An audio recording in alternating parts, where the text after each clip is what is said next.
দিনের শেষে সংবিধানের জয় হবে। কোন নটোরিয়াস ক্রিমিনাল সংবিধানের সাথে পেরে উঠতে পারেনি আর পারবেও না। কিন্তু ধৈর্য ধরতে হবে।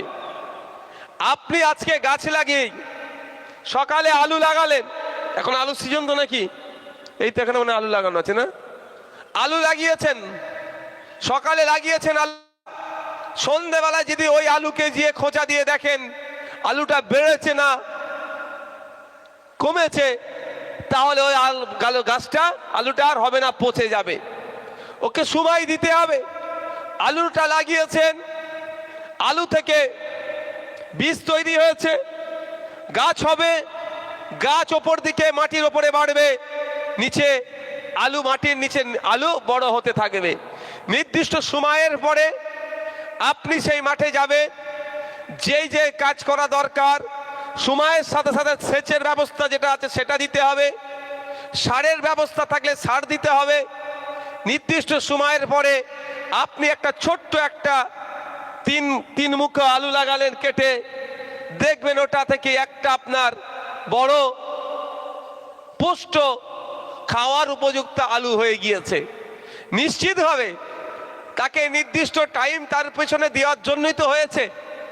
তাই আপনাদেরও বলবো, এখন অনেকে হই করবে, অত ভেঙে পড়ার দরকার নাই। আপনারা একটু ধৈর্য ধরুন, গাছ অনুযায়ী সময় দিতে হবে।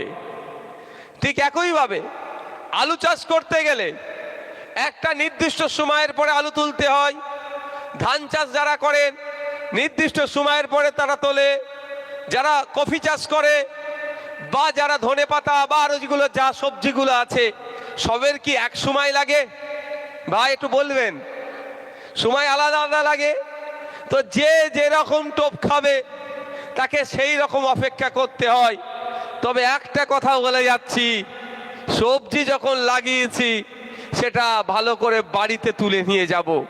আর আমাদের ছেলেদেরকে যারা খুন করেছে তাদেরকে জেলের ভাত খাওয়াবোই খাওয়াবো, কেউ আটকাতে পারবে না, এটা আমি বলে যাচ্ছি, কেউ আটকাতে পারবে না। তাই বন্ধুগণ, নিরাশ হওয়ার কোনো জায়গা নাই, বরঞ্চ আমাদেরকে আরো বেশি করে কি করতে হবে, আরো বেশি করে আমাদেরকে, আমাদের যারা পঞ্চায়েতের মেম্বার সব বরণ হয়ে গেছে তাদের, আচ্ছা যারা পঞ্চায়েতের সদস্য আছেন, আমি তাদেরকে